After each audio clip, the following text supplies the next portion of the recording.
Hi there, my name's Darrell, it's great to OMC you and welcome to Old Man Cycling.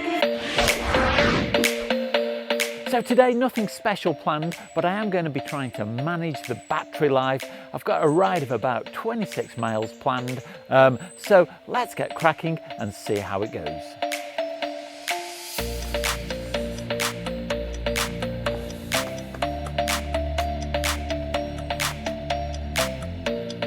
Now, if you saw last week's video, you might remember that I really didn't feel on top form. I think I was slightly under the weather, possibly a little bit of a bug or something, because I did have a sore throat afterwards, and ended up leaning on the motor a lot more than I really wanted to.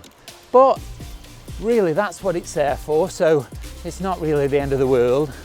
Well, that's what's made me think today I'm just going to concentrate on managing the motor and using it when I really need it and keeping it off when I don't.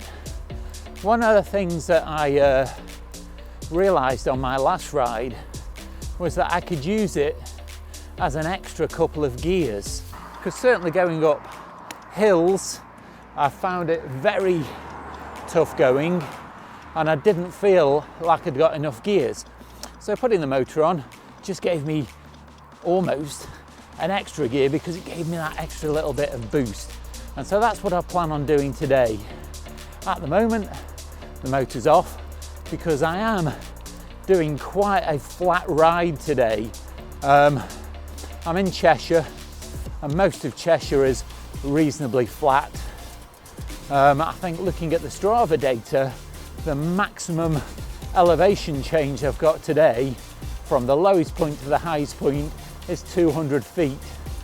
And that's not all in one go, that's over the entire ride. And so it's going to be pretty much flat.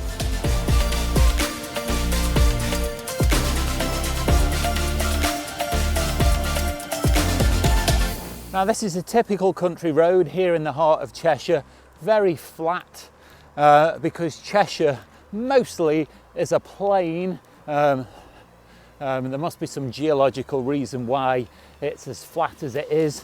There are a few parts of Cheshire that have a few hills, but they're closer towards the Peak District.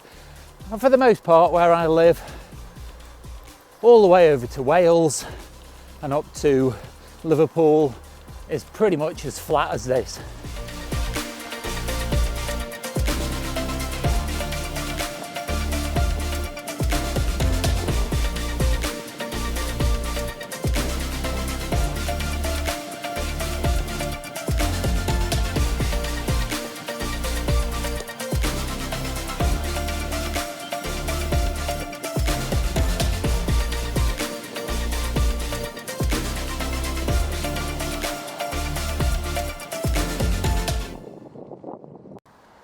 I'm saying nothing to this, but comment down below, what do you think?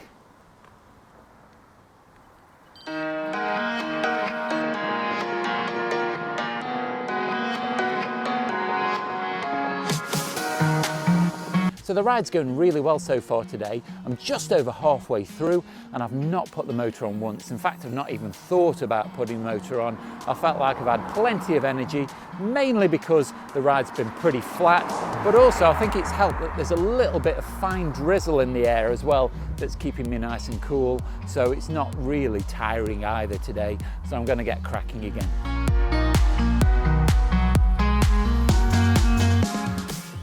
Now, a couple of days ago, I repeated a ride that I'd filmed as one of the very first videos that I made on the channel. It's a great ride. Probably 70% of it is on tracks and canal towpaths. Now, I didn't film it because quite often when I film a ride, it can add at least half an hour to the total time of the ride, just with messing about with cameras and thinking about what I'm going to say. And so sometimes I just like to go out and enjoy the ride. But this particular day, I decided to change the route slightly and stay on the canal towpath for longer.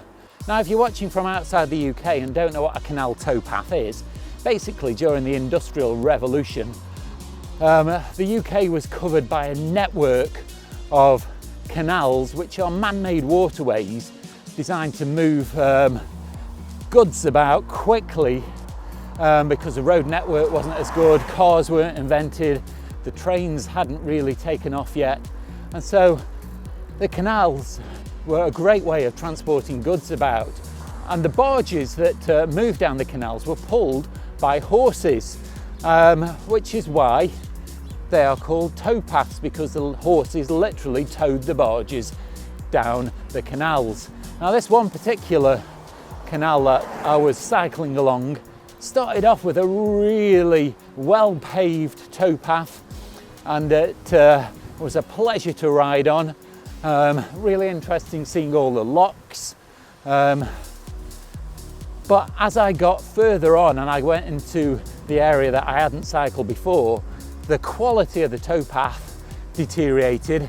It went from being a really nicely paved path to nothing more than a tyre width. And so I was getting nettled all the time, and I'd got shorts on, and it was really rough because of all the tree roots. So my arms and wrists were getting shaken to pieces. And so I can safely say that I won't be doing that stretch again.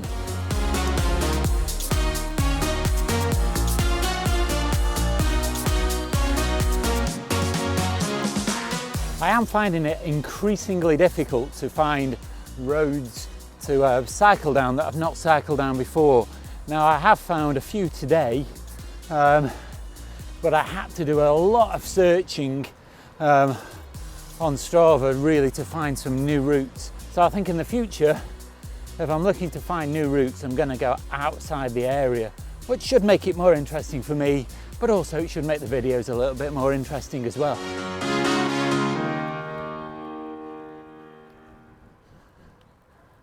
Now, I'm really pleased to report that I've got on top of my anxiety issues after my car accident. When I got back on the bike 3 or 4 months ago, I was really nervous. In fact, it took me a long time to actually get back on the bike. But I do feel now that I can get out in traffic on main roads without feeling worried at all. Now, part of me is still a little bit cautious, especially when I see cars pulling out of junctions in front of me. So cycling a little bit defensively is not a bad thing. It just keeps you that bit safer and makes you more aware of your surroundings. As a result, I've now got the confidence to do longer rides in unfamiliar locations. I don't feel that I'm going to have any problems with my knees. All of the injuries seem to have sorted out. So on the whole, everything's really positive. And if you've ever had any anxieties about bike riding, do let me know down below. But my biggest advice would be, just if it's physically possible to be able to do it, get back out on the bike, get back in the saddle, and you won't regret it.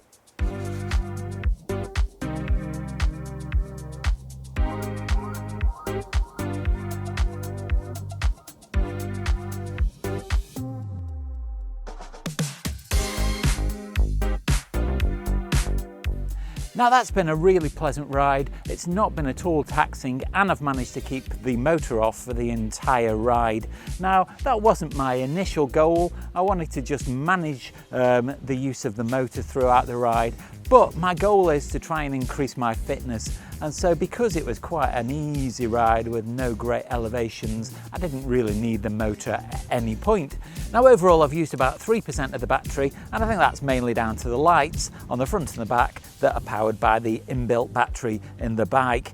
Now, if you have enjoyed this ride, do let me know down below in the comments, or nip over to my Facebook account and leave me your comments there. Now, if you want to do me a really big favour as well and help the channel to grow, then you can click the like, subscribe and the bell notifications, and you'll also keep up to date with all of my future releases.